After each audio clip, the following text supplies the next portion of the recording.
In this video, I want to talk about how to finally change your life and the reasons why you aren't seeing self-growth. The first reason, and this is such a common thing, is that you sit in a victim complex. We are always looking up. We are always looking at people who have it better than us. This might sound bad, but I want you to look down. Look at the people who don't have as much as you. Stop with these upward comparisons. Pull yourself out of this victim complex, out of thinking that the world is against you and that everything bad happens to you. Do you want to be a victim? Or do you want to be a fighter? The definition of resilience. I'm choosing to be a fighter, and it's a constant choice. It is something I have to remind myself of every single time something difficult happens. Because the automatic reaction when something difficult happens is to just victimize myself, to think, oh my god, something terrible is happening to me. My life is so hard, blah, blah, blah. So every single time I have to actively decide, no, I am not going to sit in this victim complex. I am a fighter. I'm not going to give up, and you shouldn't either. If you struggle with this, try just writing down that sentence. Don't sit in a victim complex. When I was in my second year, I actually wrote this down just on a piece of paper and kept it up above my desk. And so every time I would start to feel this kind of way, I would look up at it and I'd remind myself, don't sit in a victim complex. You are not a victim. You are a fighter. Okay, the next reason why you might not be seeing self-growth is because you talk a big game, but you don't play it.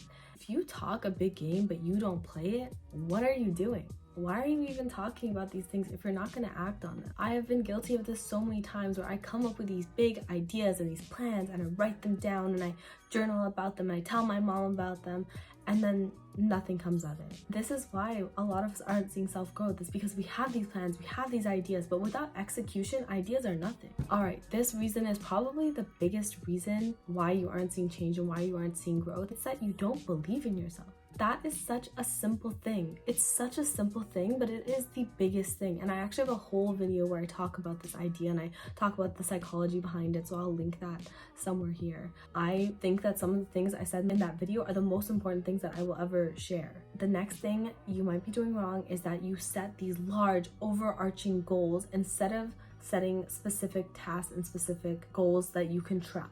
I'm going to show you guys my habit tracker, and I haven't been using this recently, but when I did use this is the time when I saw the most progress in my life. There's a quote I love that goes, "The way we spend our days is the way we spend our lives."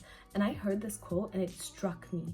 It struck me in two ways. In one way, it was just like haunting, terrifying feeling that, oh my god, the way that I'm spending every day right now, if I continue to spend every single day of my life the same way I am now, this is what my life is going to be. The days we are living now are a part of our life. It's not this waiting game. We're waiting for later. We're waiting for things to change. No, the way you spend your days is the way you spend your life. This is our life. It is happening right now as we speak. Every single day you are living right now, this is your life. There's no end goal coming to save you because your life is happening right now. The second way it struck me was this reminder to actively make decisions every single day that are building what I want. I narrowed down a couple things in my life that are very, very important to me, and I put those things on this tracker. I don't necessarily have to do these things every single day, but this way I'm checking it off, and I know as I'm going through each day that this is something I'm going to look at the end of the night. Have I accomplished these things? And this helped me so much. This is when I was the most consistent with trying to achieve my goals. You set these big, massive goals. How are you going to achieve them without breaking them down into smaller pieces and tracking your daily efforts towards those goals? Another reason why you might not be seeing self-growth, and this is such an important reason, is that you don't take time to reflect. When I was in high school, there was one class where my professor actually sat us down and for 75 minutes he ranted about reflecting, and we all left that class being like, oh my god, this man talked so much about reflecting today. It took me so long to realize how important that class was, because reflecting is life-changing. You need to acknowledge your flaws and your shortcomings to even begin to change them. It is hard. It is so hard to get started reflecting because forcing yourself to confront your shortcomings and your mistakes and everything you've done wrong up until this point can create all these feelings of guilt. But that's why it's important. A lot of us live in a daze just trying to fill our days with constant stimulation, avoiding our thoughts, avoiding being reflective, and it's so easy now with TikTok and Instagram and Netflix. It is so easy for our brains to just be constantly stimulated where we don't have that time to just think and process and reflect on what's going on in our lives and where we are and what we've done. This doesn't mean that we have to reflect on everything that's terrible about us and everything that sucks. No, you can reflect on everything that's good about you. This helps with one of the first points I brought up, is being grateful for what you already have. This helps you get out of that victim complex because you reflect and you realize, wow, look at everything I already have. And then you reflect on your skills and you can create plans and ideas from this. It is so incredibly powerful. Constantly stimulating our brains instead of thinking about things, taking time to reflect, it stunts us. If we cannot acknowledge our mistakes, if we cannot analyze and evaluate them, we will never progress. Because making mistakes is inevitable, but it is the most powerful tool we have to learn. And my next point is that your life controls you and you don't control your life. If you were just drifting along in a path that was just conveniently placed in front of you, how can you expect yourself to have any self-growth? How can you expect yourself to achieve great things if you don't even have a plan? You need to take time and effort to create your own plans. Create what it is that you actually want to do. What is it that you want out of your life? Nobody else is you. No one else is in your head the way that you are. No one else has your specific collection of memories, experiences, personality, genetics, upbringing, all of these things. You are the one true collection of everything that has happened to you. So how could anyone else possibly understand what it feels like to be you? They can't. Nobody can. So how can you let someone else make choices about your life? How can you let someone else create the situation that you are just going to follow and be in for the rest of your life? Make your own choices. Be active, be passionate, and make your life what you want it to be, not what someone else has planned out for you. Another way that your life can control you without you controlling your life is that you have no control over your time. Be strict about your schedule. I took a personal finance course last year, and there's one quote the professor used that I loved, and it was about money, but I like to apply it to this situation. It says, tell the money where to go instead of wondering where it went.